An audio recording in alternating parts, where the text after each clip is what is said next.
mununga bela jelenki i kolosho la sabula ale koni be jamana koni ci aywa ore kumina miye anga force armée mawuye no yanga finituye ulu bora ka ayira ka fo ko munungun kan do be bolo sanfela la ko okuma nun kon te chien ko begi yoro janya ka bo o yoro aywa ambalima o abisim na yi anga bi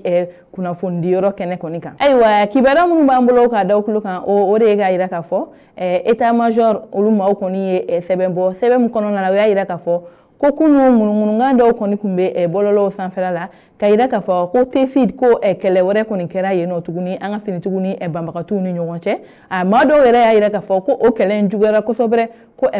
ko bambakatu koni dadigi ke anga fini tugula ay wani ma ko fole no anga fini tuguye ko ni kuma nu koni shite chien ko o galon kuma ko ka nya fi ulu yoro ko ambe wakati mina ko bi ko kele foy koni mawuli tuguni tefid koni dugu kono la ko bara mun be sena o de ka fo majugu wale mutara ka nya fi anga fini tuguma karido ko alibi o barakelo ne koni be sena ko ulu be fela bela jele na warasa o sega majugu nun bela jele mina tugu amina aywa ku ba bara kono la ko ube wakati mina ko bi ko ubolo dara majugu nun koni ka mobile flare koni ka nga ka ira ka fo ko ekele kura wala de damne da tuguni anga fini tugu daga ro la tefid la ko kuma konte chien ko bela jelenki isobo okuma nuna ko awa ko à partir d'aujourd'hui o de ka fo ni bitemene ka bwala ko ngunu kan fefe be bololo sanfela la kanya fi finituguma ko beki yoro janya ka bo yoro la sabula ko umina dona nata umina baro sigi sena mamunu be ga sababu ka eni ngunu nganu ko ncharu wala sa obesega minetuga mina ko eni kuna fonia ko ni be di